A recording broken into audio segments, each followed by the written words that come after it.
कोणाला मतदान केलं पाहिजे? मतदारांनी शिवसेनेला म्हणजे धनुष्यबाणाला मतदान केलं पाहिजे. का केलं पाहिजे? का केलं पाहिजे तर धनुष्यबाणाचे जे अध्यक्ष आहेत म्हणजे आपले एकनाथजी शिंदे, माननीय एकनाथजी शिंदे, आज तुम्हाला सगळ्यांना माहिती आहे की त्यांच्या कामाचा उरक, त्यांच्या कामाचा झपाटा आणि आज जे आपल्याही तालुक्यात जी कामं होतात ती त्यांच्या फंडिंगमुळेच होतात. एकनाथजी शिंदे जेव्हा दादांना फंड देतात तेव्हा ह्या फंडिंगने ही बाकीची तालुक्यातली कामं होतात.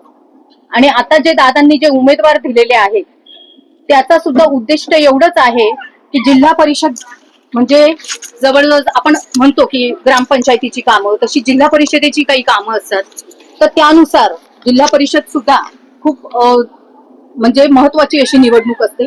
आणि त्या महत्वाच्या निवडणुकीमध्ये दादांनी जे उमेदवार दिलेले आहेत ते सर्व उमेदवार जनतेची कामं करणारे आहेत, म्हणजे अहोरात्र त्यांच्यासाठी झटणारी आहे. कारण कसं होतं, दादा एकटे तर काही सगळीकडे आता लक्ष देऊ शकणार नाही, म्हणून ह्या छोट्या छोट्या ज्या इलेक्शन्स होतात, ग्रामपंचायत होते, जिल्हा परिषद होते, मग पुढे मोठ्या आमदारकी खासदारकी असतात, पण त्याच्या खालोखाल जेव्हा जनतेची कामं, जनतेशी जेव्हा जो निकटचा संबंध असतो तो ह्याच उमेदवारांचा येतो.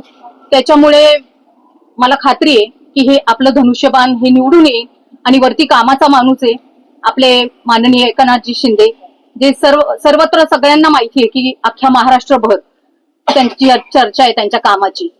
त्यामुळे दादा सुद्धा आज त्यांचेच म्हणजे त्यांच्याच काय म्हणतो ना, त्यांच्याच मार्गदर्शनाखाली काम करतायत आणि दादांच्या मार्गदर्शनाखाली हे आपले सगळे उमेदवार काम करणार.